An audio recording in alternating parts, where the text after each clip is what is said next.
उत्तम, अति उत्तम, सर्वोत्तम। महाबली जलंधर, आप केवल महाबली ही नहीं, महाज्ञानी भी हैं। धरती आपको पाकर धन्य हो गई है। हाँ, स्वर्ग और आकाश भी हमें पाकर धन्य हो जाएंगे। और अब ये बताओ कि तुम यहाँ किस प्रयोजन से आए हो? पहले भी एक बार तुम मुझे मूर्ख बना चुके हो। नहीं नहीं महाबली, ऐसा करने की कोई आवश्यकता ही नहीं थी। आवश्यकता ही नहीं थी तो फिर क्यों मुझे लक्ष्मी और विष्णु के साथ संबंध बढ़ाने के लिए आग्रह किया? तुम्हारे विषय में तो कहा जाता है कि तुम जहां जाते हो वहां असुरी भाषा में उसे कबाड़ा कहते हैं। तुम जहां जाते हो वहां कबाड़ा कर देते हो। क्या मेरा भी कबाड़ा करने आए हो नारद? सुना हुआ सब कुछ सत्य तो नहीं होता महाबली। कुछ कुछ तो सत्य होगा, और मैं जानता हूं कि तुम्हारे कार्य सब कुछ में नहीं, कुछ कुछ के मार्ग से आगे बढ़ते हैं। मैं सब कुछ जानता हूं नारद। अपने आने का प्रयोजन बताओ। अब कहने को शेष रह ही क्या गया है महाबली। कुछ कुछ और सब कुछ दोनों को मिलाकर सारा कुछ आपने कह ही दिया है। नारायण नारायण। जब आपको मुझ पर विश्वास ही नहीं है तो मेरे कहने का लाभ क्या होगा महाबली? मैं तो यहाँ आया था आपके हित की बात करने, परंतु अब मैं चलता हूँ। नारद, ये नारायण नारायण बोले बिना वो बोलो जो यहाँ बोलने आए थे। हमारे हित की बात हुई तो हम विश्वास भी करेंगे, किंतु सावधान सावधान नारद। यदि तुमने छल से काम लिया तो हम बल से काम लेंगे, समझे? महाबली, आपके और मेरे बीच छल और बल का प्रवेश संभव ही नहीं। हाँ, तो मैं क्या कह रहा था? हाँ, क्या अब भी आपको स्वर्ग पर आक्रमण करने की आवश्यकता है? ये सब भी और तब भी से क्या अभिप्राय है तुम्हारा? अभी अभी तुम आश्चर्य प्रकट कर रहे थे कि हमने अब तक स्वर्ग विजय क्यों नहीं किया, और अब प्रश्न खड़ा कर रहे हो नारद? असुरराज, मैं ये सब इसलिए कह रहा हूँ कि देवराज और देवगण वैसे ही आपसे भयभीत हैं। वो तो बिना युद्ध के ही आपसे हारे हुए हैं। और श्री हरि विष्णु तो वैकुंठ लौट गए हैं। अब वे देवगणों की सहायता कदापि नहीं करेंगे। नारायण नारायण। अब आप जब चाहे तब स्वर्ग पर आक्रमण करके अधिकार प्राप्त कर सकते हैं। अर्थात आपके लिए अब स्वर्ग पर अधिकार प्राप्त करना कोई बड़े पराक्रम की बात नहीं रही। तुम हमारी प्रशंसा कर रहे हो अथवा हमें चुनौती दे रहे हो नारद? स्वर्ग पर अधिकार करना बड़ी बात न सही, किंतु ऐसा कुछ अवश्य है जिस पर अधिकार करना बड़ी बात है। सो तो है महाबली। यदि आपने स्वर्ग पर अधिकार प्राप्त कर लिया तो इस जगत में आपको अन्य किसी पर भी अधिकार प्राप्त करने की कोई आवश्यकता नहीं। इस समय आप संपूर्ण जगत में सर्वाधिक शक्तिशाली, पराक्रमी और अजय सम्राट हैं। ये सब तो हम भी जानते हैं नारद, पर तुम हमें वो बात बताओ जो हम नहीं जानते। जान लेने से क्या होगा असुरराज? यदि आपने उसे अपने अधिकार में नहीं लिया तो कौन जानेगा तुम्हारा ये पराक्रम और महाबल। पर वह है क्या? एक अनमोल रत्न है, रत्न। कैसा रत्न? कहाँ है वो रत्न? स्त्री रत्न, जगत का सर्वश्रेष्ठ स्त्री रत्न। एक ऐसा स्त्री रत्न जिसे प्राप्त करने के पश्चात कुछ भी प्राप्त करने की इच्छा शेष नहीं रहती। परम सौभाग्यशाली, परम विदुषी, परम सौंदर्यमयी। नारद, बताते क्यों नहीं? कौन है वो स्त्री रत्न? वो कहाँ रहती है? ऊंचे स्तर के प्राणी ऊंचाई पर रहते हैं महाबली, और ये परम सुंदरी भी ऊंचाई पर रहती है। जन साधारण को वहां पहुंचना तो संभव ही नहीं। हम पहुंचेंगे वहां, पर तुम बताओ तो कि वो है कौन? यदि आप वहां तक पहुंच गए महाबली, तो त्रिलोक की संपूर्ण संपदा, ऐश्वर्य और वैभव आप तक पहुंच जाएगा। स्त्री रत्न को प्राप्त करने के पश्चात आप इतने शक्तिशाली हो जाएंगे कि जगत की समस्त शक्तियां आपके सम्मुख नतमस्तक हो जाएंगी। पर नारद, ये तभी हो सकेगा जब हम उस स्त्री रत्न को प्राप्त कर लेंगे, और उसे हम तभी प्राप्त कर सकते हैं जब तुम हमें ये बताओ कि वह है कौन। वो कौन है? वो कौन है ये कहने के लिए मेरे पास न शब्द है न वाणी है। मैं केवल इतना कह सकता हूँ महाबली कि वो सौंदर्य और शक्ति की प्रतिमूर्ति है। अप्सरा यदि उसे छू ले तो वो मैली हो जाए। सत्य को यदि आप दृष्टता ना समझे तो आपसे क्षमा मांगे बिना मैं आपसे ये कहूंगा कि महारानी वृंदा यदि उसके सम्मुख खड़ी हो जाए तो दासी लगेगी। महाबली, उसका सौंदर्य शब्द से परे है। वो है कौन? क्या नाम है उसका? शिव संगिनी पार्वती कैलाश पर रहती है। उस भभूतधारी, सर्पधारी, चर्मधारी शिव के साथ नारायण नारायण। यदि वो आपके साथ रहती तो शक्ति और सौंदर्य के साथ शोभायमान भी होती।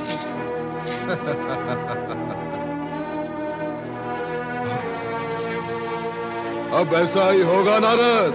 ऐसा ही होना चाहिए महाबली, ऐसा ही होना चाहिए। अन्यथा आपका ये वैभव, विस्तृत साम्राज्य, शक्ति का विस्तार सब व्यर्थ हो जाएगा महाबली। आप शीघ्र उसे प्राप्त करने के प्रयास करें, और आप जैसे ही उसे प्राप्त कर लें, कृपया कर मुझे सूचित कर दें। मैं आपको बधाई देने अवश्य आऊंगा महाबली। नारायण नारायण। महाबली जलंधर सौंदर्य की प्रतिमूर्ति को प्राप्त करके ही रहेगा। अब यही जलंधर का उद्देश्य है। हम पार्वती को चर्मधारी, सर्पधारी शिव से अलग कर देंगे।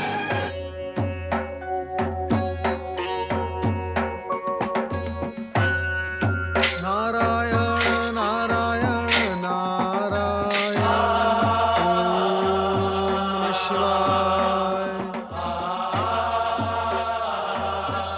आओ नारद, कहो क्या कर रहा है? क्या कहूँ भगवान, मैं स्वयं को अपनी ही दृष्टि में गिरा कर आ रहा हूँ। क्यों? हे भोलेनाथ, आपने मेरी इच्छा के विरुद्ध मुझसे कार्य करवाकर मुझे अपनी ही दृष्टि में लज्जित कर दिया है। प्रभु, इस अपराध भाव को लेकर मैं कहां जाऊं? इस अपराध भाव से मैं कैसे मुक्त हो पाऊंगा? प्रभु, मैं कैसे मुक्त हो पाऊंगा? रह कर जब मुझे स्मरण होता है कि उस जलंधर को भ्रमित करने के लिए मैंने माता पार्वती के विषय में बहुत कुछ अनर्गल कहा है, तो ये स्मरण करके मेरा मन ग्लानि और दुख से भर उठता है। प्रभु, मुझे क्षमा करें। नारद, ज्ञानी होकर भी अज्ञानियों की भांति आचरण करने की क्या आवश्यकता है? तुमने जो कुछ भी किया, कहा, स्वेच्छा से नहीं, हमारे आदेश से किया। तुम ये भी भली भांति जानते हो कि हमने जो प्रेरणा दी और प्रेरित होकर तुमने जो किया, उसके मूल में लोकहित ही है। उग्र प्रवृत्ति का जलंधर अधिक समय तक जीवित रहेगा तो निर्दोष प्राणियों को पीड़ित करेगा। उसके विनाश के आयोजन में ही हम दोनों संलग्न हुए हैं। किंतु जलंधर के विनाश के लिए माता पार्वती के नाम का दुरुपयोग करना क्या आवश्यक था भोलेनाथ? इससे पार्वती के नाम को कुछ भी दोष नहीं लगता नारद, किंतु जलंधर जैसे महापातकों को मृत्यु की दिशा दिखाने के निमित्त अकल्पनीय आयोजन भी करने पड़ते हैं। ऐसे में इनकी अनैतिकता इनसे नीति विरुद्ध कार्य करवाकर मृत्यु की ओर धकेल देती है। हाँ भुवनेश्वर, अकाल मृत्यु के कुएं की ओर अनैतिकता के मार्ग से होकर ही जाना पड़ता है। वही तो किया गया है नारद।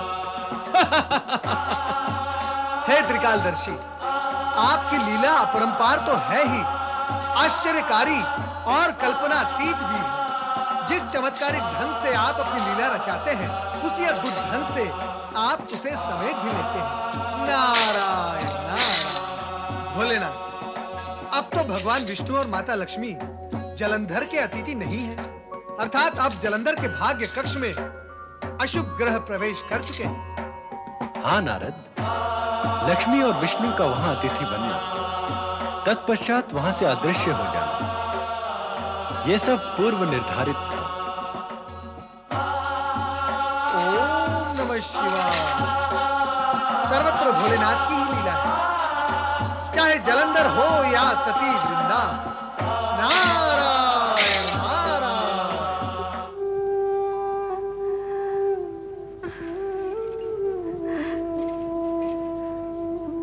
वृंदा, स्वामी, आप शीघ्र लौट आए स्वामी।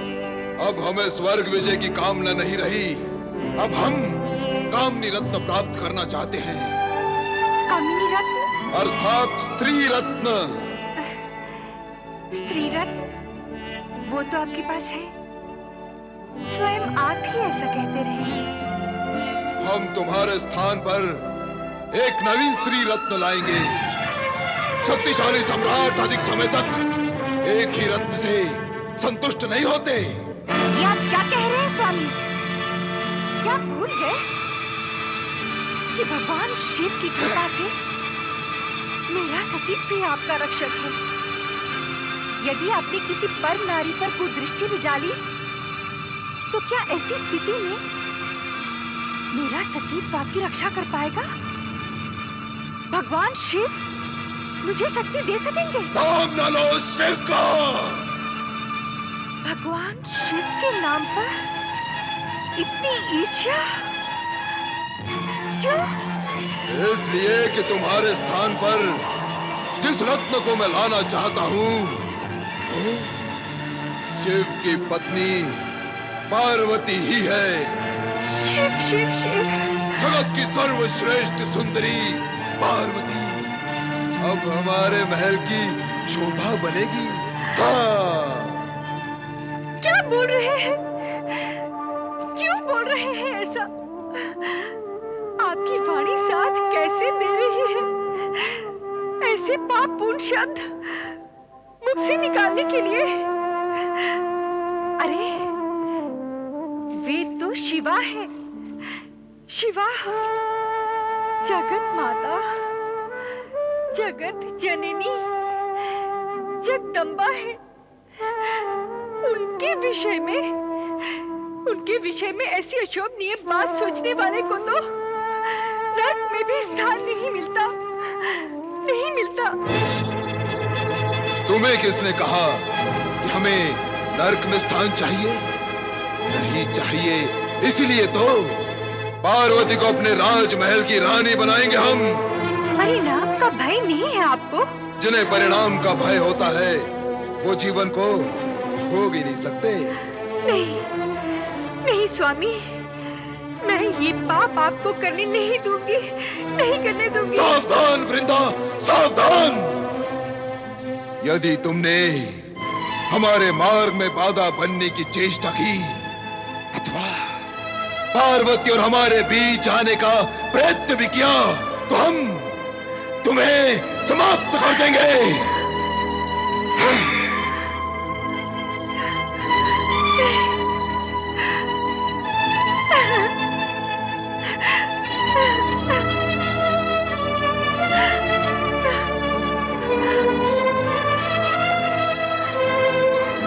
लक्ष्मी दीदी, दीदी, लक्ष्मी दीदी, न जाने ये दोनों भी कहाँ चले हमने गए? सारा महल छान मारा है, लगता है वो दोनों यहाँ से जा चुके हैं। जा चुके हैं? बिना बताए सब कुछ सुन लिया होगा। स्वामी के कटु वचन भी सुन लिए होंगे। हे प्रभु, हे भगवान शिव, मेरे पति को सद्बुद्धि दो। भगवान, हे संपूर्ण जगत के स्वामी, मेरे स्वामी को सद्बुद्धि दो भगवान। असुर सम्राट महाबली जलंधर की जय। असुर सम्राट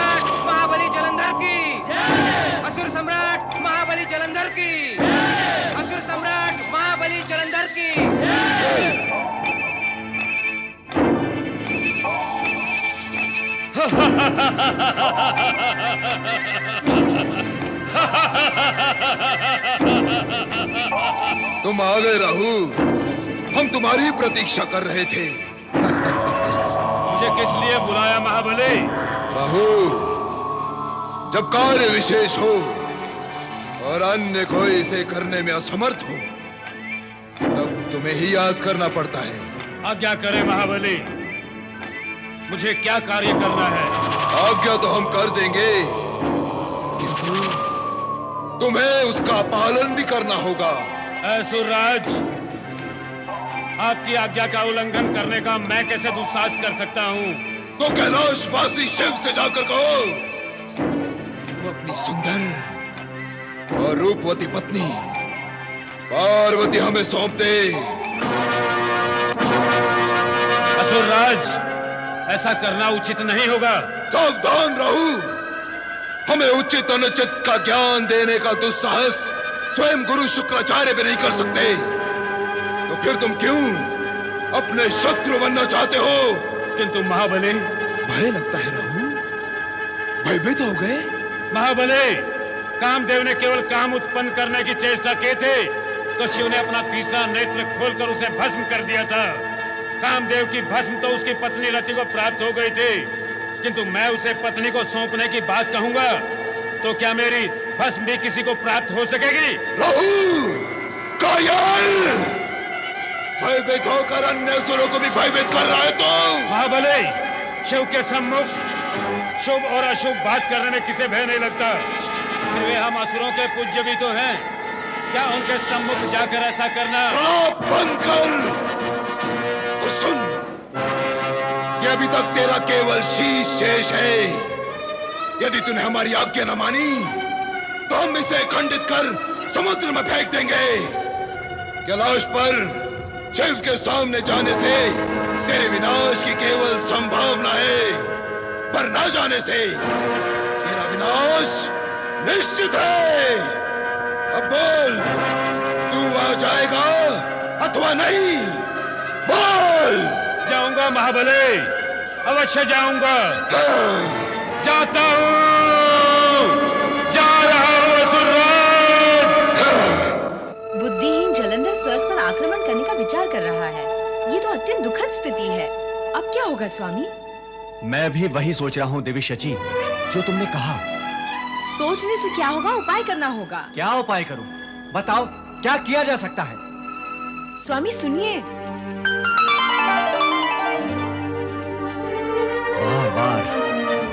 बार बार एक ही संकट सिर पर आ पड़ता है। क्या मुझे चिंता नहीं है? मैं भी वही सोच रहा हूं कि कुछ उपाय होना चाहिए। नारायण नारायण। देवराज, आप तो चिंता के साथ साथ क्रोध भी करने लगे हैं। देवराज, अकेली चिंता ही वर्तमान खा जाती है और क्रोध तो वर्तमान के साथ साथ भविष्य भी खा जाता है। आप क्रोध न करें और चिंता भी न करें, केवल चिंतन करें। क्या करें देवर्षि? बार बार असुरों के आक्रमण होते हैं और हर बार यही चिंता लगी रहती है कि क्या उपाय करें।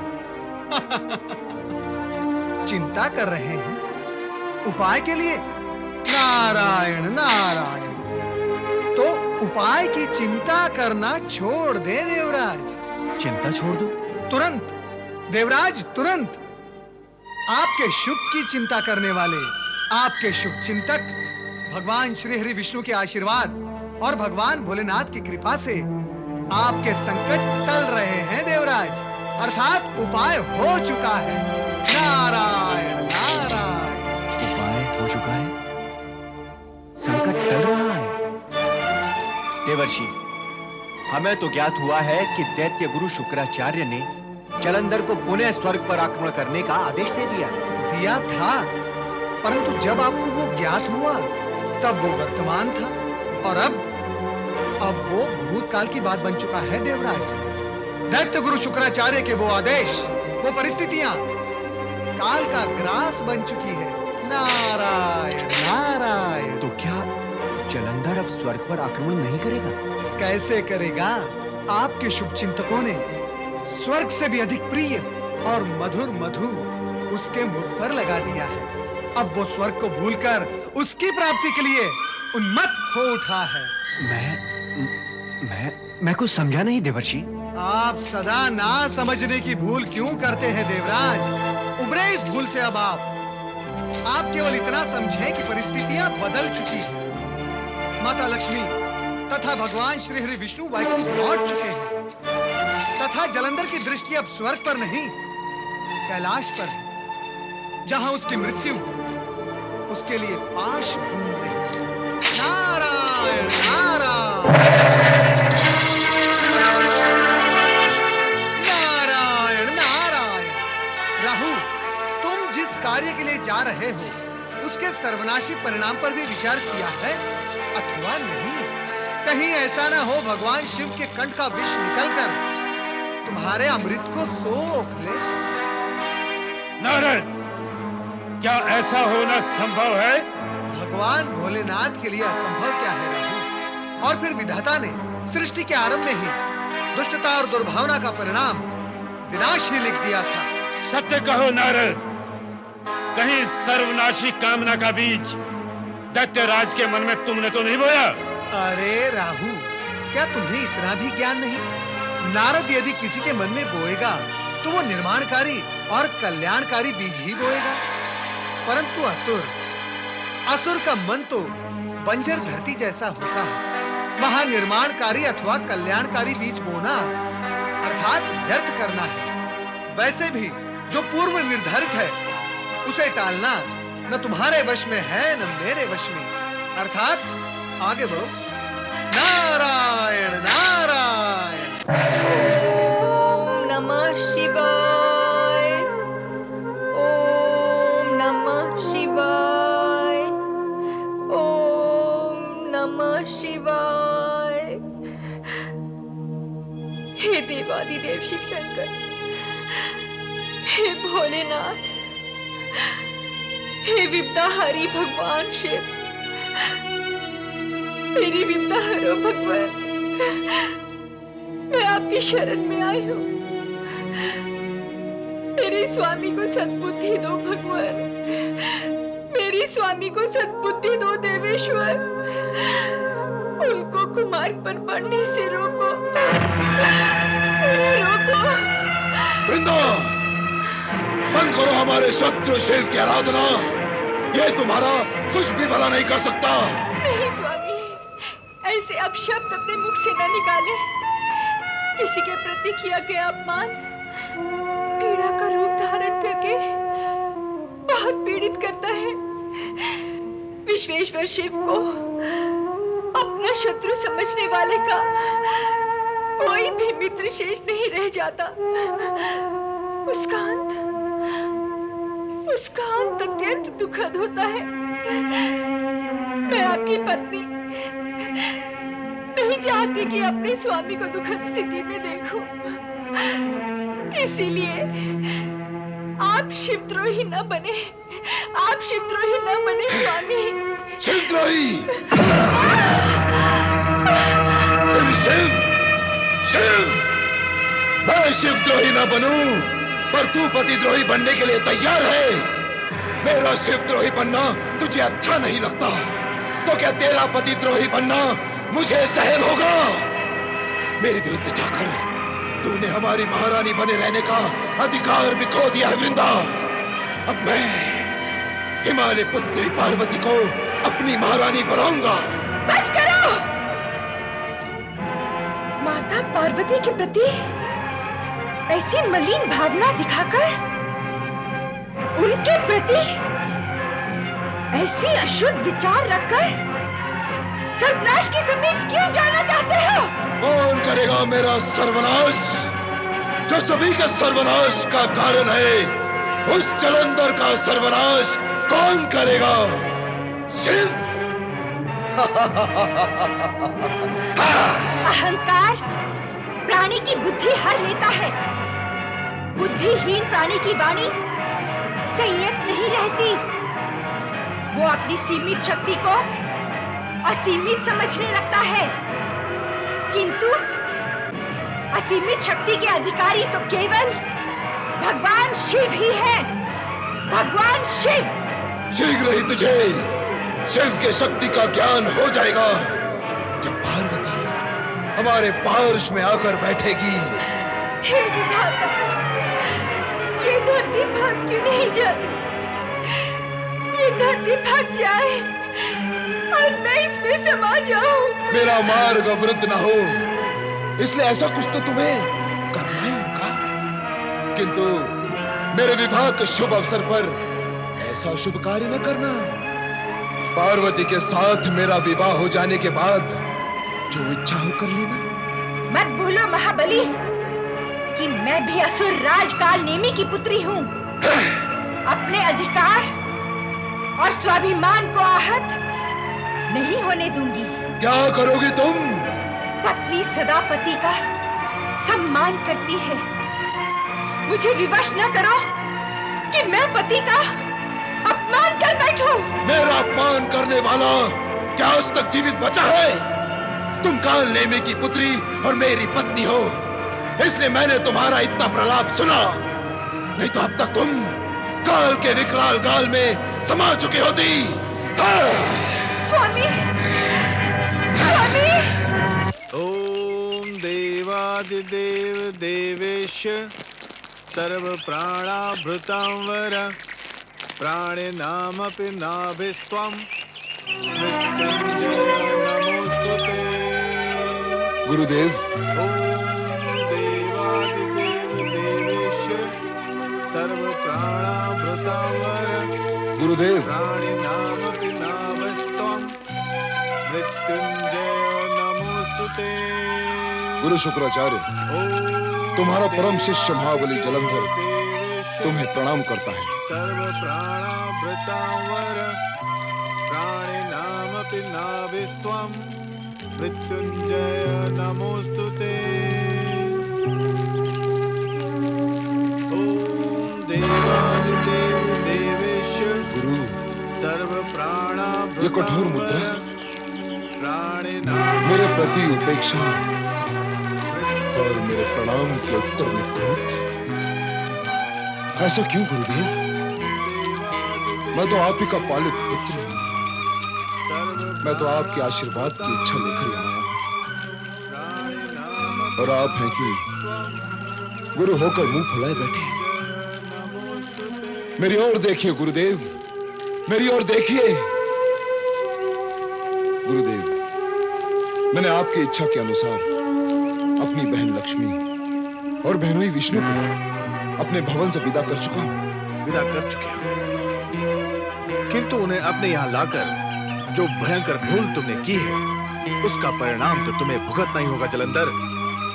मेरी दूर और दिव्य दृष्टि देख रही है कि तुम पर विनाश की काली छाया मंडरा रही है।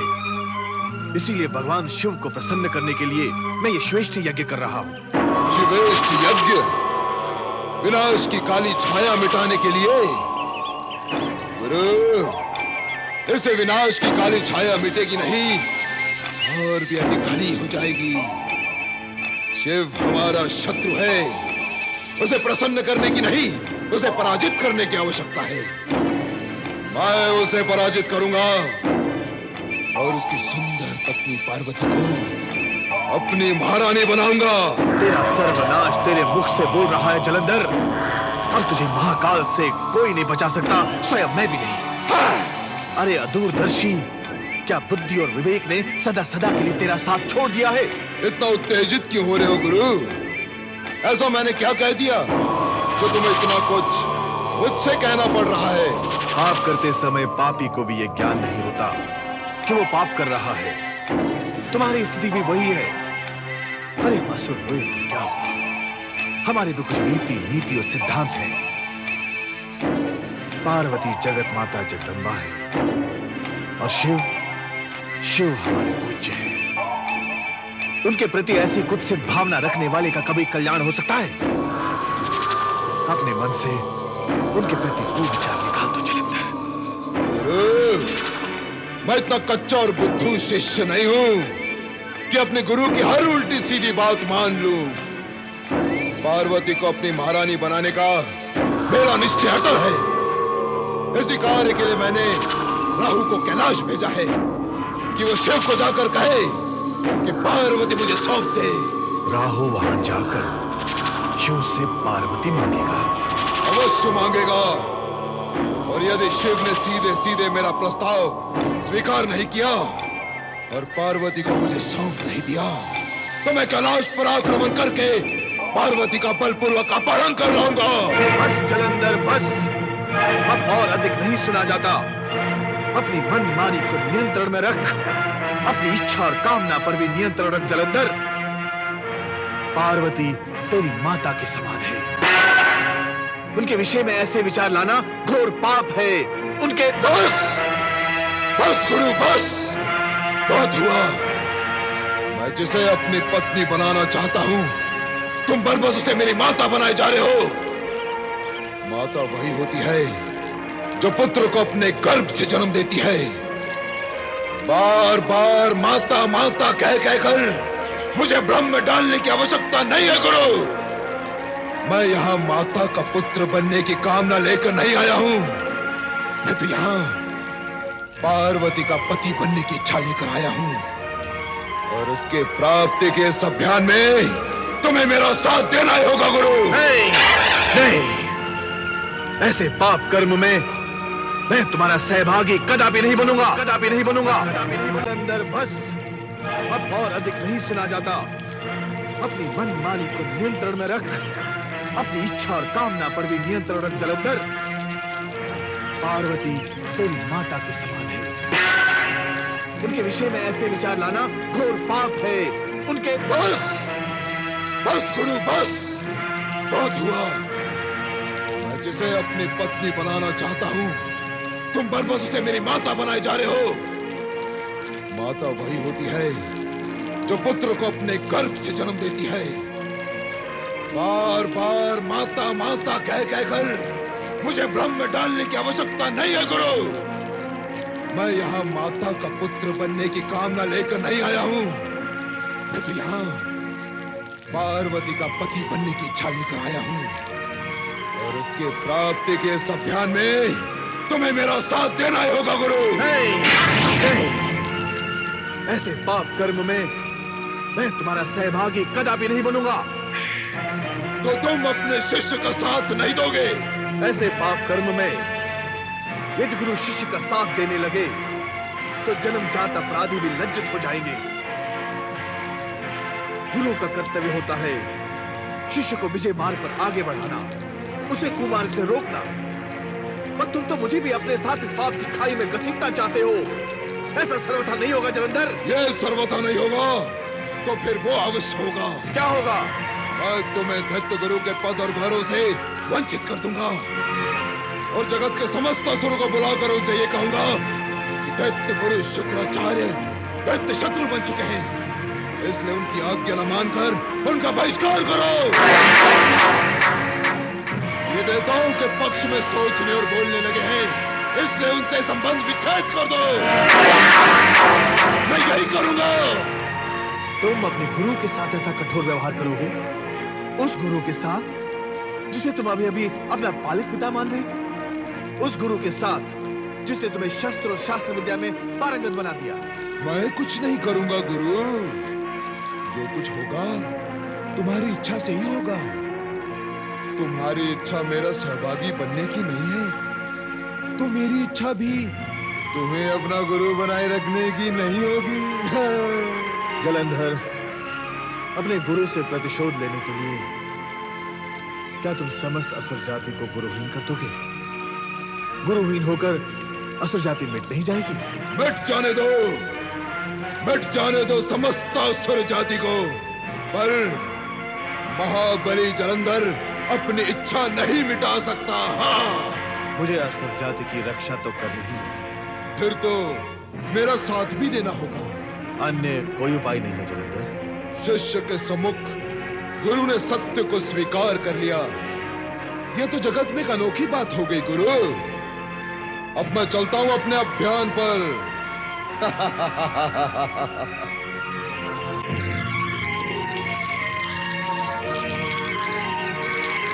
ये आपने मुझे किस धर्म संकट में डाल दिया शिवशंकर? तुम्हारी इस दीर्घ मुस्कान का क्या कारण है देवी? आज आपका ध्यान समाधि में नहीं है, इसलिए मेरा प्रसन्न होना स्वाभाविक है स्वामी। हमारी समाधि का तुम्हारी प्रसन्नता से क्या संबंध है देवी? स्वामी, आज आपकी समाधिस्थ न होने के कारण आपको अवकाश है, समय है, इसीलिए मैं आपसे कुछ अपने मन की बात कह सकूंगी। कहो, क्या कहना चाहती हो? ये बताएं प्रभु, लक्ष्मी देवी और श्री हरि विष्णु जलंधर के अतिथि बन चुकने के बाद अब देवताओं के शुभ चिंतक रहेंगे या नहीं? नहीं। हे शिव, जलंधर के विषय में चर्चा हुई है तो ये भी सुन लो, कैलाश निवासिनी पार्वती, अब तुम्हें जलंधर के महल में महारानी बनकर रहना होगा। मैं इस समय यहाँ यही प्रस्ताव लेकर आया हूँ। अरे दुष्ट राहुल, श्री हरि विष्णु के सुदर्शन चक्र से कटकर भी तूने पापाचार और अनाचार त्यागा नहीं। अब क्या तू हमारे क्रोध से भस्म होने यहाँ आया है? पहले मैं इसी भय से भयभीत हुआ था, किंतु फिर ध्यान आया मैं अमृत पीकर अमर हो चुका हूँ। इच्छा करने पर भी अब मेरा कुछ भी अहित नहीं कर पाएंगे। मुझ पर क्रोध करना व्यर्थ होगा महादेव। मैं तो केवल महाबली जलंधर का संदेश प्रस्ताव लेकर यहाँ आया हूँ। और सुंदरी पार्वती, तुम भी सुनो, इस हिम शीतल कैलाश से दैत्यराज जलंधर का राजभवन कहीं अधिक सुखमयी है। वहाँ आप दैत्यों की सम्राज्ञी बनकर रहेंगे।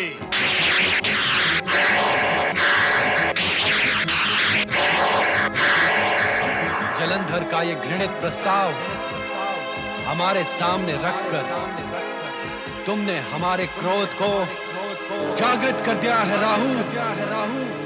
अब जाकर दुष्ट जलंधर से कहना कि ये विचार त्याग दे, अन्यथा हमारे क्रोध का भाजन बनेगा, जिसका परिणाम महाभयंकर होगा, और वो होगा केवल जलंधर का अंत। ये तो समय बताएगा महादेव कि किसका अंत होगा।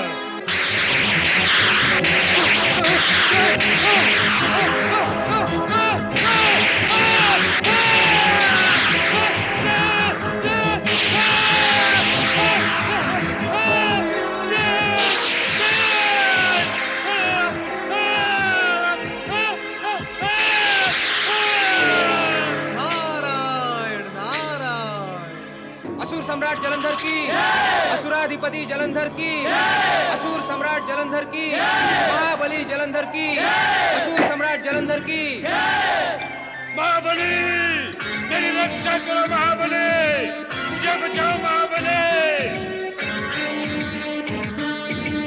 मुझे शिव के क्रोध से बचाओ महाबली, मेरी रक्षा करो महाबली। तूने तो अमृत को भी विष कर दिया। अमृत पी लेने पर भी मृत्यु से डरकर कायरों के भांति चित्कार करता है। जिस जलंधर के सम्मुख आते हुए भय भी भयभीत होता है, उसके सम्मुख आकर तू भय से भयभीत क्यों हो रहा है?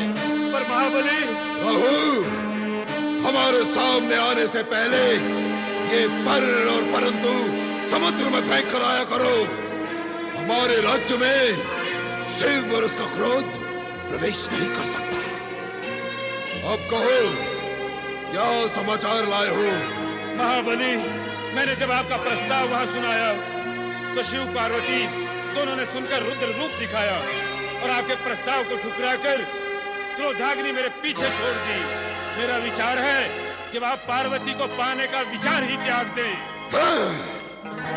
हम क्या एक भयभीत और कायर के विचार से कार्य करेंगे?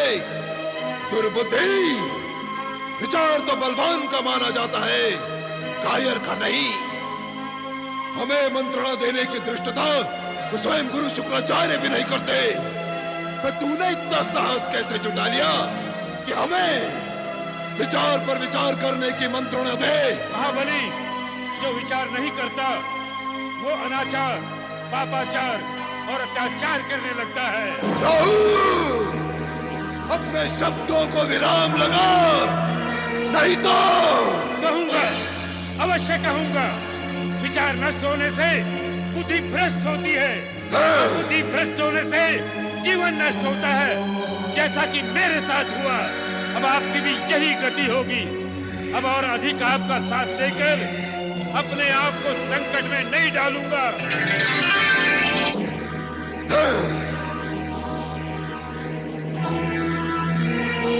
सेनापति, आप क्या करें महाबली? तुरंत कैलाश पर आक्रमण करने की तैयारी करो। जैसी आपकी आज्ञा महाबली। और गुरु शुक्राचार्य से जाकर कहो कि हमारे इस कैलाश विजय अभियान में तुरंत सम्मिलित हो। आपकी आज्ञा का पालन होगा महाबली। क्या गुरु शुक्राचार्य की मति इस सीमा तक भ्रष्ट हो गई है कि उन्होंने अपने जनक शिव पर आक्रमण करने के लिए जलंधर को परामर्श दे डाला? ऐसा करके समूची असुर जाति के लिए उन्होंने शिवकोप को आमंत्रित नहीं किया है। देवराज, दुष्ट प्रकृति का प्राणी जब दुष्कर्म करता है तो यह जानकर या मानकर नहीं करता कि वो कुछ अनुचित कर रहा है। उसका अहंकार उसके विवेक पर चढ़ बैठता है और फिर वो उचित और अनुचित के ज्ञान और अंतर से दूर निकलकर यही सोचता है कि जो कुछ कर रहा है ठीक ही कर रहा है। ऐसी ही गति जलंधर की है। अर्थात अब शिवकोप से न तो शुक्राचार्य बच सकेंगे और न ही जलंधर। यह सत्य है कि शिवकोप से बच सकना असंभव है, किंतु यह भी सत्य है कि अपनी पत्नी वृंदा के सतीत्व के फलस्वरूप जलंधर अपार शक्तिधारी है।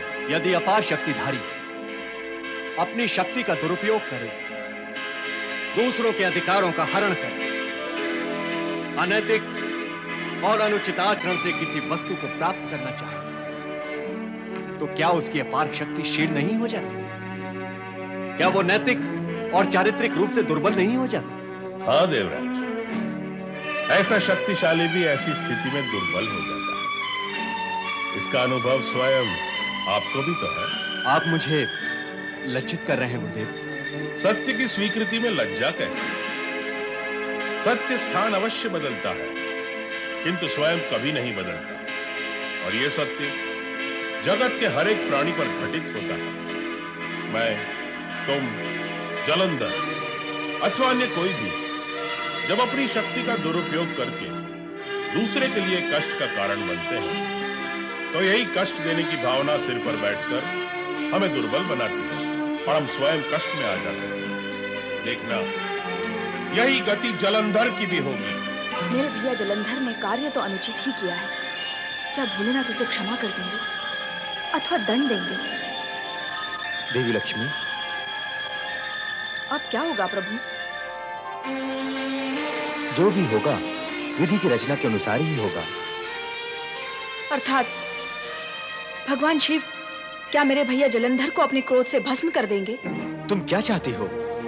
वो तुम्हारा भाई है, इसलिए भगवान शिव कैलाश पर उसका स्वागत करते हुए पार्वती को सहर्ष उसे सौंप दे और उससे कहें कि पार्वती मैं तुम्हें सौंपता हूं, भस्म मैं किसी और को कर दूंगा, क्योंकि तुम लक्ष्मी के भाई हो। यही चाहती हो तुम? मेरा अभिप्राय ऐसा तो नहीं है। तो फिर क्यों चिंतित हो अपने उस भाई के लिए जो महापाप और दुष्कर्म के लिए सचेष्ट है? क्यों डूबी हो शोक में अपने उस महापात की भाई के लिए जिसे न तो बहन बहनोई की लाज है और न ही महाशक्ति का मान सम्मान? धरती के प्राणी इसी कारणवश तो दुखी हैं। जगत में इसीलिए तो अशांति है। मानव का चरित्र इसी कारण से ऊपर नहीं उठ पा रहा है। नैतिकता और मर्यादा इसीलिए तो सीमाएं लांघ चुकी हैं। किस लिए प्रभु, किस लिए? ये सब आप किस विषय में कह रहे हैं? स्पष्ट है कि तुम्हारे और जलंधर के विषय में कह रहा हूं। जब एक भाई किसी की पत्नी पर कुदृष्टि डालता है तो बहन को दुखी होने की क्या आवश्यकता है? उसे तो क्रोधित होना चाहिए।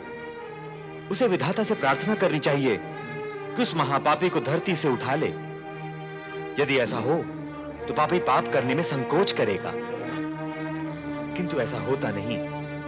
जब ऐसा नहीं होता तो किसी की बहन, पत्नी और पुत्री पर कुदृष्टि डालने वाला अपने बहन और संबंधी के मौन को अपने कुकर्म की सहमति मानकर प्रोत्साहित होता है और आगे चलकर प्रोत्साहन का यही मार्ग प्रकृति के संकेत पर मृत्युलोक की ओर मुड़ जाता है। नहीं प्रभु, नहीं। एक चरित्रहीन भाई के हित में तुम कई बार नहीं बोल चुकी हो, किंतु जगदंबा पार्वती के प्रति मर्यादाहीनता का आचरण करने पर भी तुमने उसका विरोध करते हुए भी एक बार भी नहीं कहा। तुमने जलंधर को एक बार भी रोका टोका नहीं कि माता के समान पूज्य पार्वती के प्रति अपवित्र विचार न करे। जगत के साधारण प्राणी और मानव इसी पक्षतापूर्ण व्यवहार के कारण ही दुखी, अशांत व पीड़ित हैं। वे भूल ही जाते हैं कि पति, पुत्र व भाई को कुकर्म के लिए प्रताड़ित न करके निष्पक्ष भाव से उनका कठोर विरोध न करने से वे कुकर्मी को कष्ट के कठोर कुठारे में ढकेल रहे हैं। क्या हम सबको ये आचरण शोभा देता है? नारायण नारायण, ऐसा करना तो पृथ्वी के प्राणियों को भी शोभा नहीं देता श्री हरि, किंतु मनुष्य का तो स्वभाव ही बन गया है। नारद, अब तुम किस स्वभाव की बात करने लगे? मनुष्य स्वभाव की बात कर रहा हूँ मैं माता, मनुष्य स्वभाव की बात कर रहा हूँ। इन दिनों धरती वालों ने जो आए सो प्रसन्न जाए की नीति अपना रखी है, अर्थात कोई किसी को दुष्कर्म करने से रोकता नहीं। क्यों? सभी दुष्कर्मी हैं। एक दुष्कर्मी दूसरे दुष्कर्मी को दुष्कर्म करने से क्यों रोकेगा? नारायण नारायण। क्या धरती पर एक भी सत्कर्मी शेष नहीं रहा? नहीं नहीं, इतना निराश होने की आवश्यकता नहीं। शेष है, किंतु करोड़ों में एक, जिसकी पुकार दूर तक नहीं जाती। इसीलिए कोई कुछ भी करता है उसे कोई कुछ नहीं बोलता। इसीलिए धरती पर अत्याचार और अनाचार बढ़ रहे हैं। नारद, तुम्हारे आने से विषय परिवर्तन हो गया है। तो मैं फिर चला जाता हूँ, विषय वर्तन में आ जाएगा। वैसे मेरा विचार है कि महाबली जलंधर के विषय में चर्चा हो रही थी। हाँ नारद, देव लक्ष्मी इसीलिए चिंतित है कि कहीं भगवान भोलेनाथ जलंधर को भस्म ना कर दें। कदापि नहीं। अपने ही तेज से उत्पन्न महाबली जलंधर को वे कभी भस्म नहीं करेंगे। नारद की बात पर शंका ना करो देवी। जलंधर कितनी भी नीचता का प्रदर्शन करे, किंतु भोलेनाथ अपनी गरिमा के अनुरूप ही कार्य करेंगे। हाँ, दोनों के युद्ध का रूप क्या होगा ये तो समय ही बताएगा। नारायण नारायण।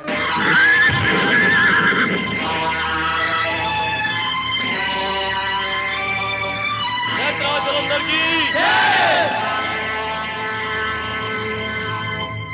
जलंधर की जय!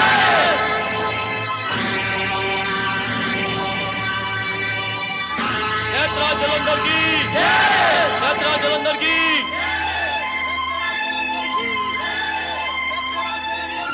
स्वामी, कैलाश पर पहुंचने से पूर्व ही इन्हें नष्ट कर दे। जलंधर को कैलाश तक पहुंचने दो। उसकी धृष्टता का दंड उसे अवश्य मिलेगा।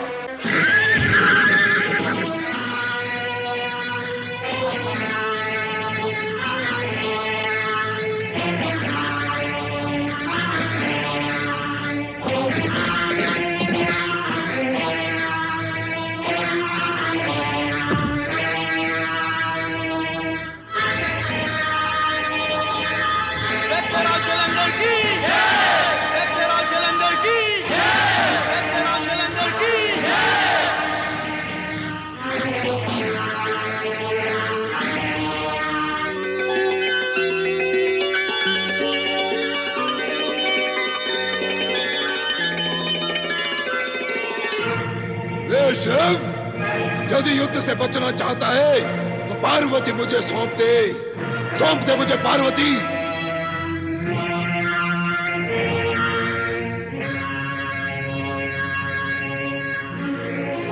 आप मौन क्यों है स्वामी? शुक्राचार्य, तुमने हमारी ही आराधना करके महामृत्युंजय मंत्र की सिद्धि प्राप्त की है।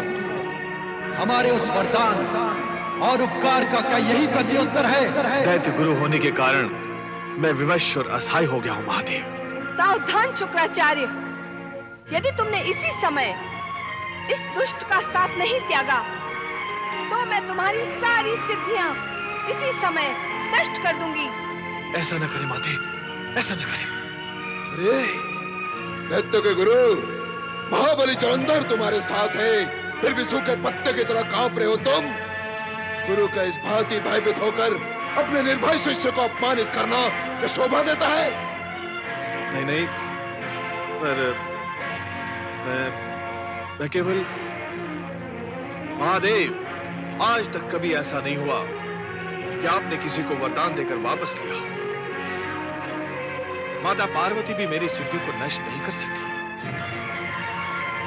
महादेव, मैं दैत्य गुरु हूं, इसलिए जलंधर का साथ देना मेरा अभीष्ट है।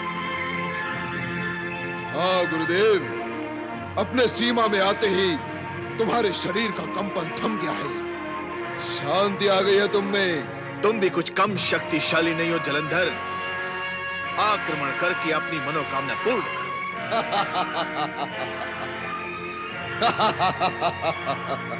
पार्वती ने मेरा मन मोह लिया है, अब इसे प्राप्त करके ही मेरे मन को शांति मिलेगी। तुमने जलंधर की बुद्धि भ्रष्ट करके हमारे कोप को जागृत किया है शुक्राचार्य। शुक्राचार्य, अब तुम इसके दुष्परिणाम से बच नहीं सकते, बच नहीं सकते।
दैत्य गुरु, आपकी ये दुर्दशा कैसे हुई? दुष्टों का साथ देने का परिणाम तो कष्टों में ही होता है समुद्रदेव।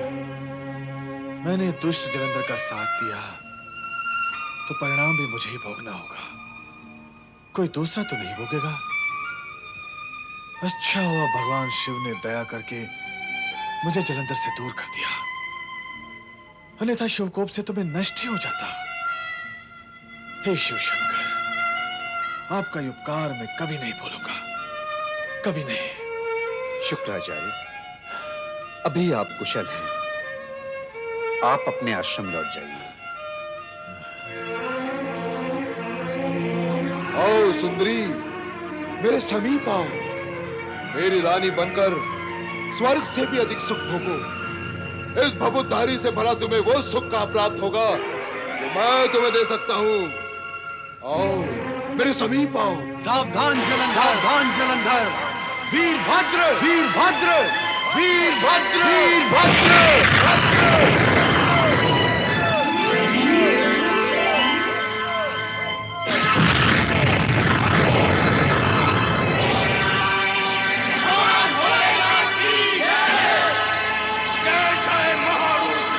वीरभद्र, पार्वती पर कुदृष्टि डालने वाले इस जलंधर को समाप्त कर दो। जो आज्ञा।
वीरभद्र की दशा देख ली ना तूने? यदि तुझमें साहस है तो स्वयं आकर युद्ध कर मुझसे। आजा दुष्ट जलंधर!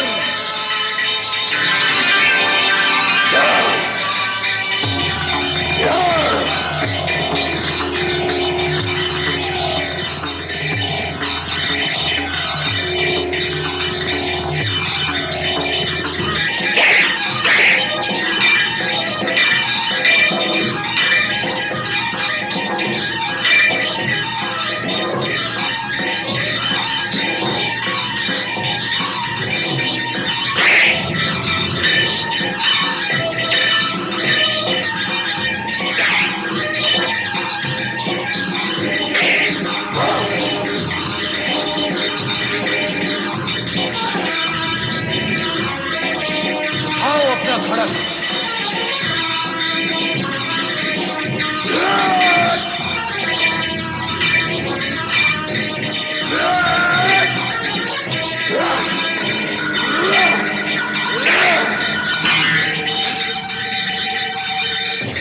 खड़क उठाओ।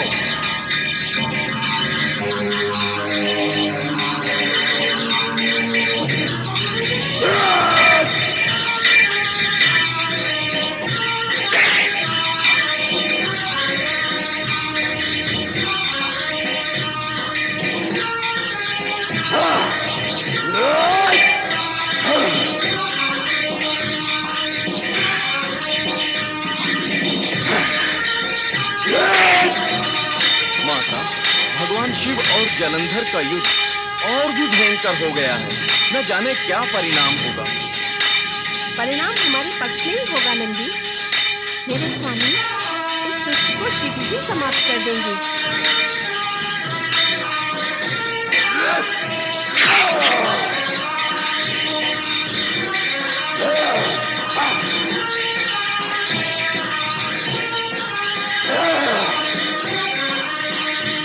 भगवान भोलेनाथ की जय!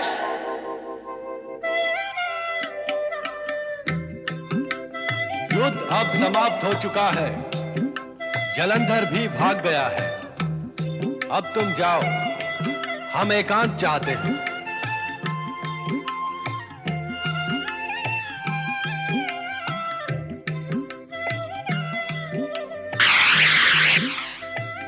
स्वामी क्या हुआ? आप पीछे क्यों हट गए? देवी, हम तुम्हें नहीं छुएंगे। तुम ही हमारा हाथ थाम कर हमें एकांत में ले चलो। आज से पहले तो आपने ऐसा व्यवहार नहीं किया था स्वामी। आज आपको क्या हो गया है? कुछ भी तो नहीं। आओ, हमें अपने हृदय से लगा लो। आओ सुंदरी, आओ भी सुंदरी।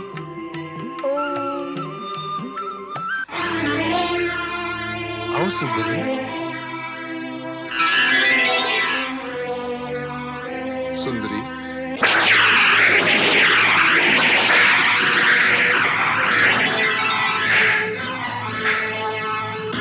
मायावी, दुष्ट, जलंधर, अब तेरे जीवन की श्वासें समाप्त हो चुकी हैं।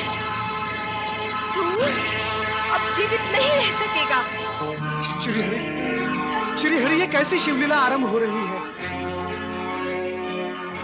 नारद, लीला तो ऐसी और वैसी ही होती है।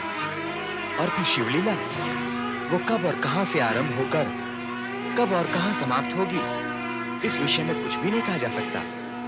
क्योंकि उनकी लीला अभी गतिमान है, गंतव्य तक नहीं पहुंची है। जब पहुंचेगी तब सुखद परिणाम लेकर ही पहुंचेगी। अतः हम सबको उसकी प्रतीक्षा करनी होगी। श्री हरि विष्णु, श्री हरि विष्णु, श्री हरि विष्णु।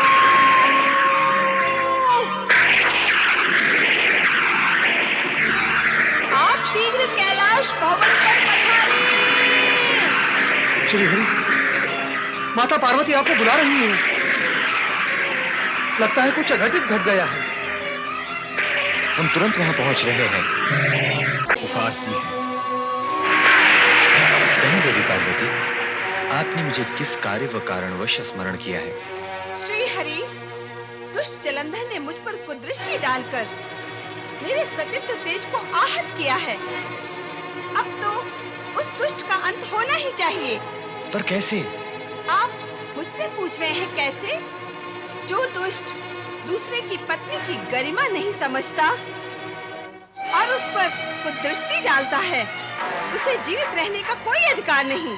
उस दुष्ट जलंधर ने कैलाश पर आक्रमण किया, मुझ पर कुदृष्टि डाली और मुझे सुंदरी कहा। जलंधर का उद्देश्य तो अपवित्र था, दृष्टि मलिन थी, मन में पाप था। हम तो जलंधर को समाप्त करना चाहते हैं। फिर उस असुर ने मेरे स्वामी पर प्रहार कर उनकी शक्ति को चुनौती दी है। क्यों? किस कारण से? क्या सोच रहे हैं श्रीहरि? अब भी वो अधम यदि जीवित रहा तो जगत में उत्पात मचाता रहेगा।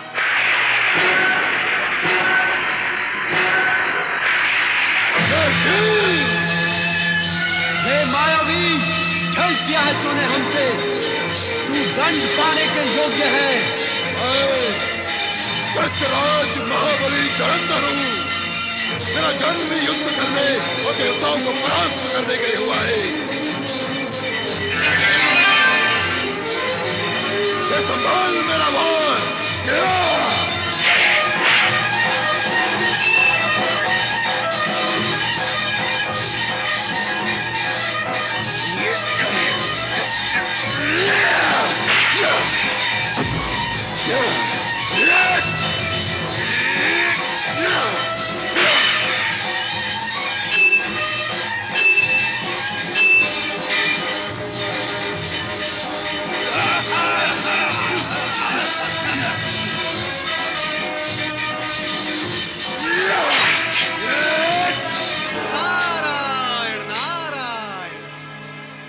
क्यों राहु, शीश झुका हुआ है?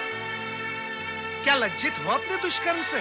लज्जित भी और दुखी भी। अरे ये तो शुभ लक्षण है। अहंकारी और दुष्कर्मी यदि अपने कर्मों पर लज्जित होने लगेंगे तो जगत में सर्वत्र शांति और सुख व्याप्त हो जाएगा। सत्कर्मों का ही बोलबाला होगा। नारद, तुम सदा जगत के सुख का राग ही क्यों अलापते रहते हो? इसलिए कि ये सर्वश्रेष्ठ राग है। इसी राग से इस सृष्टि का निर्माण हुआ है और इसी राग से ये सृष्टि संचालित होती है। जिसने भी ये राग जान लिया उसके लिए फिर कुछ जानना शेष नहीं रह जाता। तुम भी आलापो इस राग को राहु, तुम्हारा भी कल्याण ही कल्याण होगा। अपने ही कहते रहोगे या मेरे भी सुनोगे? नारायण नारायण, आज तुम्हारे पास भी सुनाने के लिए कुछ है। उत्तम, अति उत्तम। सदा तो सुनते ही रहते हो, आज सुनाओगे? सुनाओ, शीघ्र सुनाओ। तुम मुझसे लज्जा का कारण पूछ रहे थे ना? हाँ हाँ, वैसे अहंकार और दुर्भावना का आभास होते ही लज्जा आती है, किंतु तुम्हारे साथ क्या कारण है? क्या दैत्यराज जलंधर ने तुम्हें प्रताड़ा है? नाम ना लो उस दुष्ट का। वो दैत्य नहीं, दैत्यों का शत्रु है। यदि मुझे उसकी दुष्टता का ज्ञान पहले होता तो कभी साथ न देता। उसका साथ देने के कारण ही मैं लज्जित हूँ। अभ्यास करो लज्जित होने का, और अपने अन्य असुर बंधुओं को भी अभ्यास कराओ। सबका कल्याण ही कल्याण होगा। परंतु इतना भी समझ लो कि भगवान भोलेनाथ के हाथों ही जलंधर का वध होगा।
महेश्वर शिव शंकर से युद्ध करके अपने सर्वनाश का आयोजन मत कर।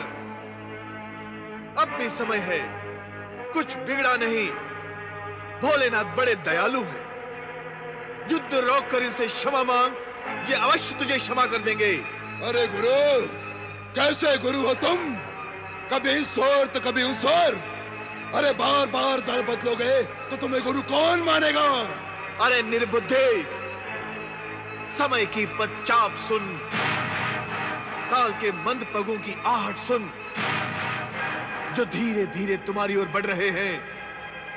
समय रहते संभल जा, फिर अवसर नहीं मिलेगा।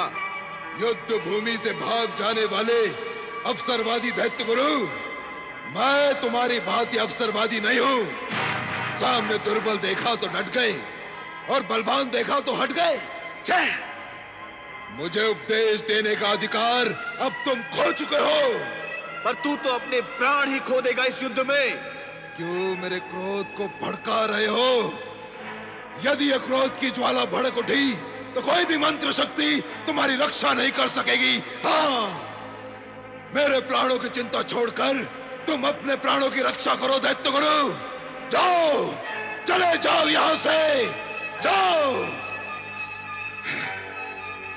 ऋषि!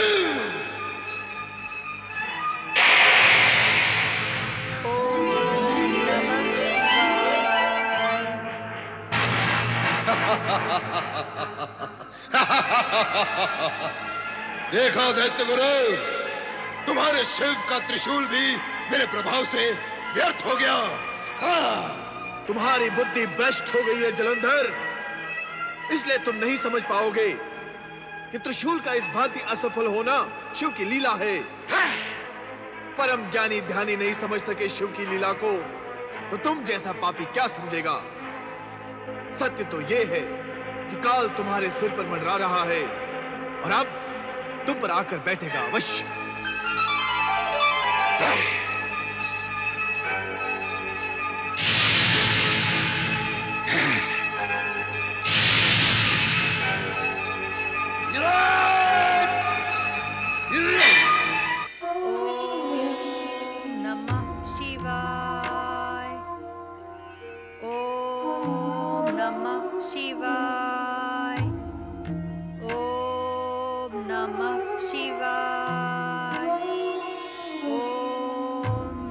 हे विधाता, ये कैसी विडंबना है कि पति शिव के साथ भीषण और निर्णायक युद्ध कर रहा है और पत्नी इधर उसी शिव की आराधना में लीन है। यदि वह ज्ञानी इधर आकर देख सकता तो उसे इस बात का ज्ञान हो जाता कि शिव का त्रिशूल उससे टकराकर असफल क्यों हो गया।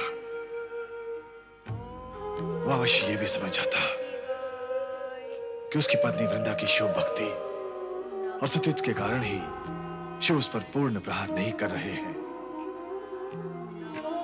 वृंदा, वृंदा, गुरुवर, प्रणाम गुरुवर।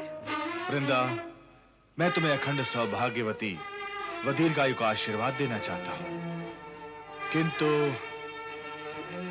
मेरे और आपके आशीर्वाद के बीच ये किंतु कैसा गुरुवर? वृंदा, तुम्हारे पति जलंधर की बुद्धि भ्रष्ट हो चुकी है। वो तुम्हारा व अपना हित अहित न विचार कर शिव से युद्ध करके सर्वनाश की ओर बढ़ता जा रहा है। इसीलिए मैं भगवान शिव से प्रार्थना कर रही हूँ गुरुवर।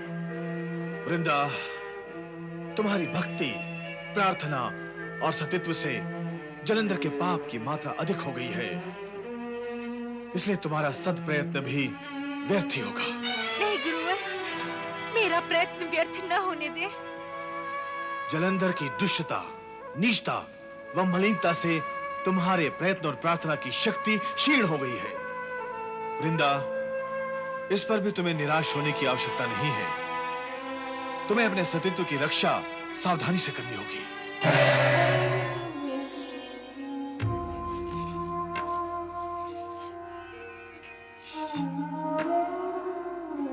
ओम नमः शिवाय। ओम नमः शिवाय। श्रीमन्नारायण नारायण नारायण। नारद, तुम इस समय यहाँ? परमपिता, मुझे कहाँ होना चाहिए था? अरे, ब्रह्म लीला, प्रभु लीला और शिव लीला का प्रचार प्रसार करते हो, और जब इस समय शिव लीला अपनी चरम सीमा पर है, तो तुम्हें भी वही होना चाहिए था। वही लीला देखकर तो यहाँ आ रहा हूँ परमपिता, और यहाँ इसलिए आया हूँ कि आपसे ये जान सकूं कि शिव जलंधर युद्ध का अंतिम परिणाम क्या होगा। नारद, तुम अनेक बार ऐसी भूल कर चुके हो। भूल? कैसी भूल परमपिता? वही, ज्ञानी होकर भी अज्ञानियों की भांति सोचने और बोलने की भूल। ऐसा मैंने क्या कहा परमपिता? प्रश्न मुझसे क्यों? स्वयं से पूछो। पूछो अपने मन से कि यदि शेर और हिरण टकराएंगे तो धराशायी कौन होगा? पर्वत और पेड़ का सामना होगा तो उसकी परिणति क्या होगी? अर्थात भगवान शिवशंकर की ही विजय होगी। नारद, तुम्हारा सोचना और प्रश्न दोनों निराधार थे। भला शिवशंकर के सम्मुख असुर कितने समय तक टिक सकता है? ये जो समय लग रहा है, इसके मूल में कारण है वृंदा की पतिव्रतता। और नारद, सत्य ये है कि ये युद्ध शिव और जलंधर में नहीं, प्रत्युत वृंदा के पतिव्रत धर्म और जलंधर के अधर्म के बीच हो रहा है। इस सत्य से जुड़ा हुआ दूसरा सत्य यह भी है कि अधर्म की ओर बढ़ने की शक्ति जलंधर वृंदा से ही प्राप्त कर रहा है। और इतना तो स्वयं तुम भी जानते हो नारद कि अधर्म की मार्ग पर चलने वाले को केवल आभास होता है। मात्र लगता है कि वो विजयी हो रहा है, किंतु वो विजयी होता नहीं, आज तक नहीं हुआ, भविष्य में भी नहीं होगा। कारण कि विधाता ने सृष्टि के आरंभ में ही प्रकृति के नियमों के अनुसार अधर्मी के विपक्ष में निर्णय लेकर और उसके भाग्य में सदा सदा के लिए पराजय लिखकर उस लेखनी को तोड़ ही डाला था। माता, मेरा समाधान हो गया। परमपिता, मुझे मेरे प्रश्न का उत्तर मिल गया। नारायण नारायण।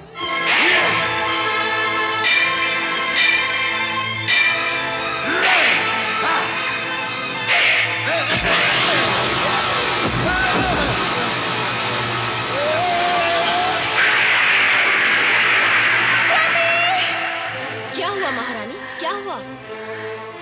मैंने एक बहुत अशुभ स्वप्न देखा है कि स्वामी युद्ध से लौट आए हैं। नहीं महारानी, युद्ध से कोई लौटा नहीं। महारानी जी, महारानी जी, महारानी जी, महारानी जी। सेनापति, सेनापति, ये क्या? स्थिति हमारे प्रतिकूल है महारानी जी। असुर सेना शिवगढ़ द्वारा समाप्त हो चुकी है। और स्वामी? उनका कुछ पता नहीं है। पता नहीं है? क्या क्या तुमने उन्हें शिवशंकर के साथ युद्ध करते हुए नहीं देखा? देखा था, किंतु युद्ध करते करते अचानक वे अदृश्य हो गए। हो सकता है शिव ने अपनी माया से उन्हें समाप्त कर दिया हो।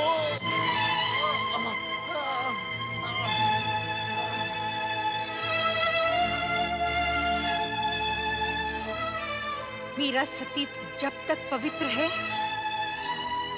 तब तक मेरे स्वामी का कोई भी बाल बांका नहीं कर सकता, नहीं कर सकता।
चिंता और सोच में डूबे हैं? देवी पार्वती ने मुझे धर्म संकट में डाल दिया है देवी।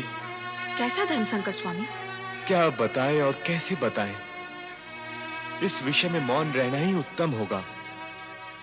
समय आने पर तुम्हें सब ज्ञात हो जाएगा देवी। समय तो इस समय भी आया हुआ है। आप मुझे ज्ञात कराएं कि कैसा धर्म संकट है। हठ ना करो देवी। मैं हठ नहीं, आग्रह कर रही हूँ स्वामी। वो भी ना करो। आग्रह करने का अधिकार तो मुझे है। पति पर धर्म संकट आया हो और पत्नी को ज्ञात ना हो, क्या पत्नी के लिए यह धर्म संकट नहीं है? मैं तुम्हें केवल इतना ही बता सकता हूं कि इस संकट का संबंध जलंधर और उसकी पत्नी वृंदा से है। स्वामी,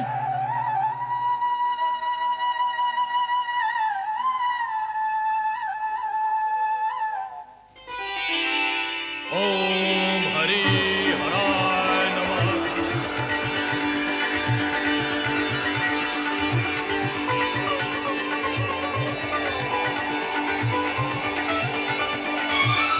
क्या उनका कहीं भी पता नहीं चला?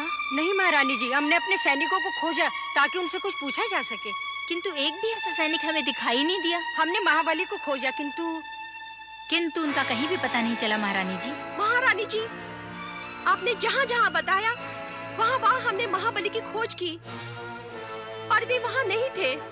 वे नहीं थे तो उनकी कोई सूचना भी नहीं मिली? किंतु वे आपके समक्ष कहने योग्य नहीं है।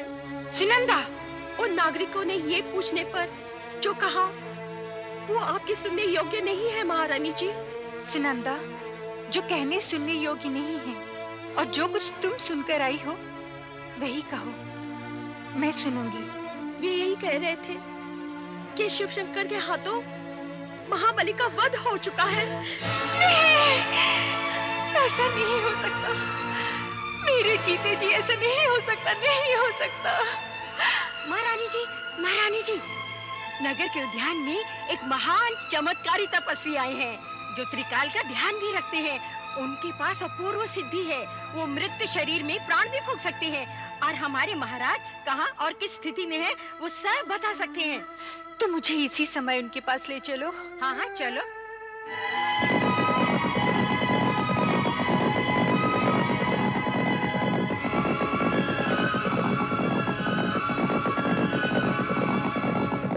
ओम हरि हराय नमः।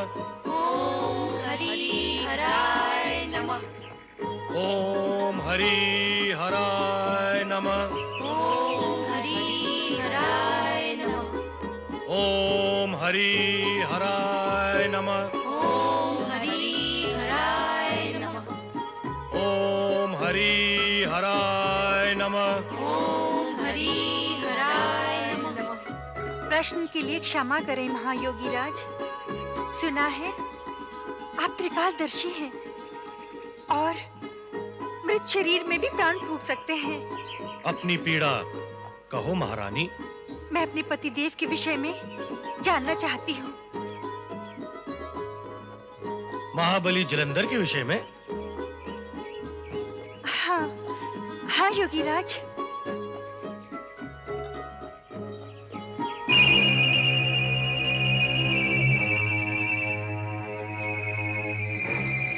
अमंगल दिखाई दे रहा है। अमंगल? अर्थात महाबली जलंधर अब जीवित नहीं है। नहीं योगी राज, ऐसा न कहें। उनके प्रति मेरी भक्ति की शक्ति उनकी रक्षा कर रही है। तुम्हारी भक्ति के प्रभाव से हम अपरिचित नहीं है वृंदा। मृत जलंधर के मुखमंडल पर पहले जैसा तेज अब भी विद्यमान है। तो योगी राज, मुझे मेरे पति के पास भेज दे। हमारे होते हुए इतना कष्ट क्यों वृंदा?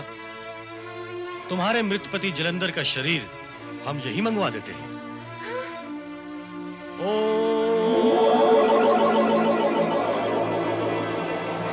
स्वामी! स्वामी! स्वामी! ये आपको क्या हो गया स्वामी? ये सब कैसे हो गया स्वामी? मेरे होते हुए आपको कुछ नहीं हो सकता।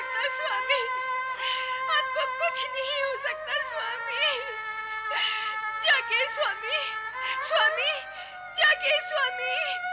वृंदा, प्रलाप करने की आवश्यकता नहीं है। हम तुम्हारे मृत पति को पुनर्जीवित कर देते हैं।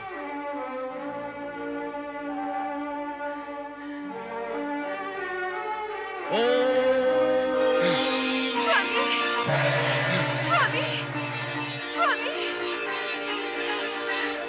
स्वामी, स्वामी।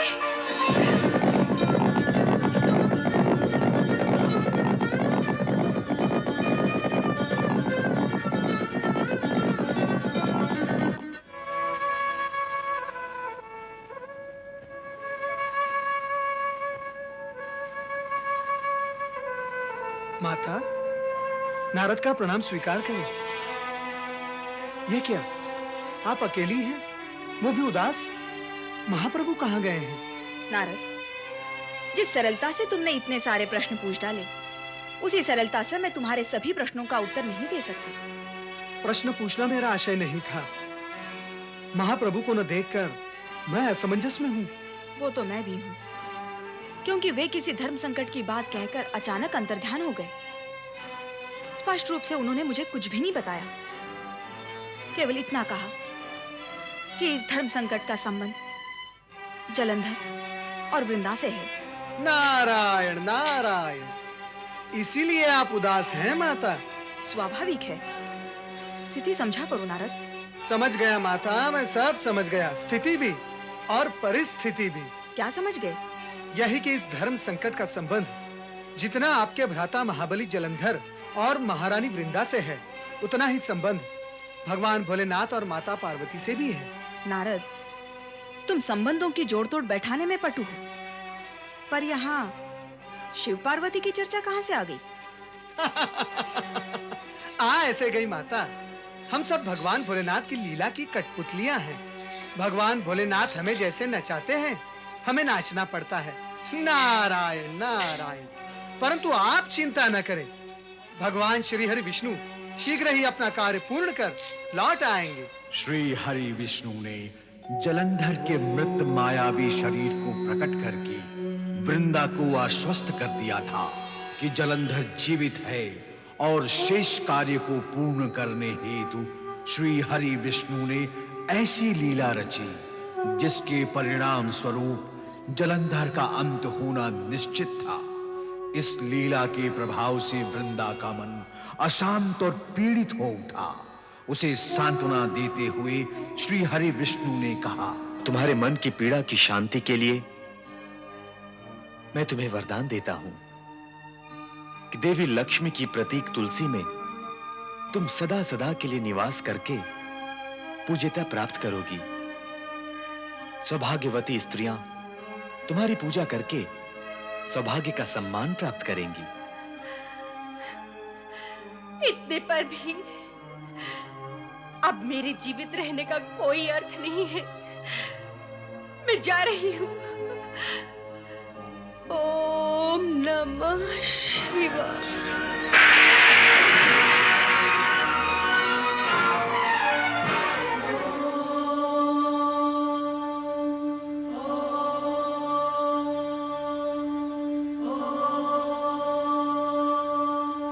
युद्धरत है।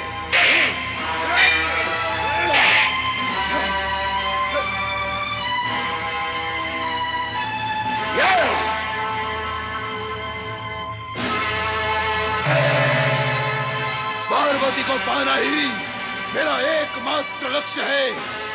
अब कोई तुम्हारी रक्षा नहीं कर सकता महादेव। मैं तुम्हारा अंत कर दूंगा।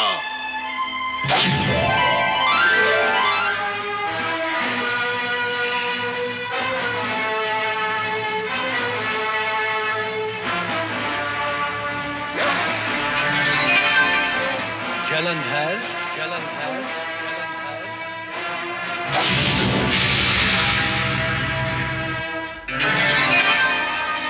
मायावी जलंधर, मायावी जलंधर,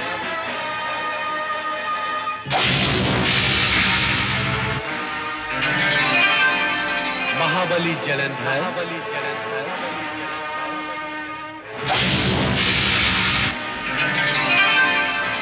दैत्यराज जलंधर,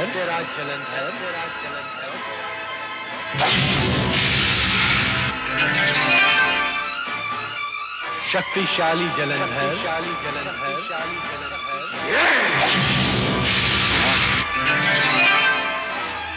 दैत्य सम्राट जलंधर,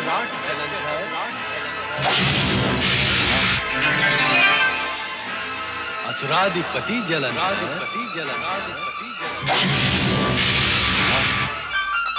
दुष्ट जलंधर,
ओ अहंकारी जलंधर, सुन, तेरा मृत्यु खंड बज रहा है। तेरे पाप का घड़ा भर चुका है। तेरा अंतकाल समीप है।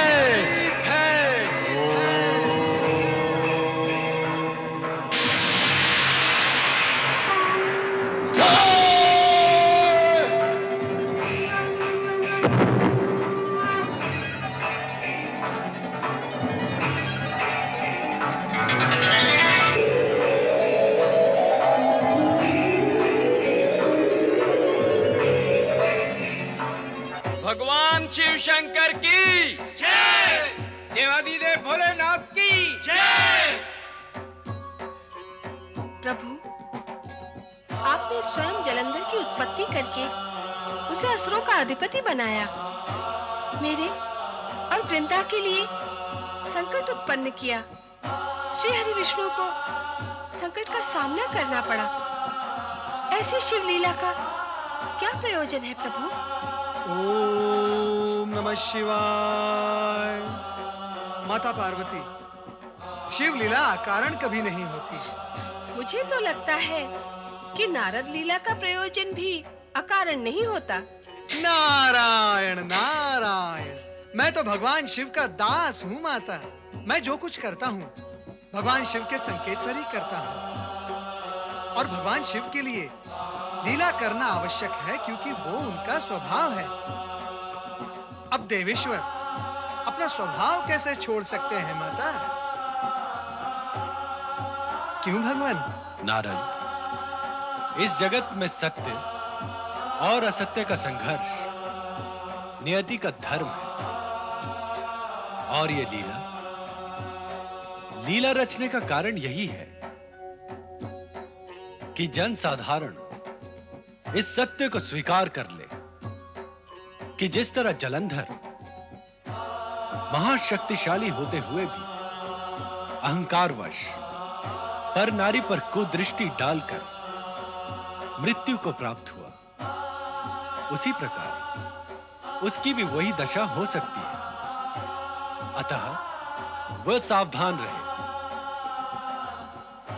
जन साधारण को सावधान वे सुरक्षित रखने के लिए ही लीलाएं रची जाती हैं।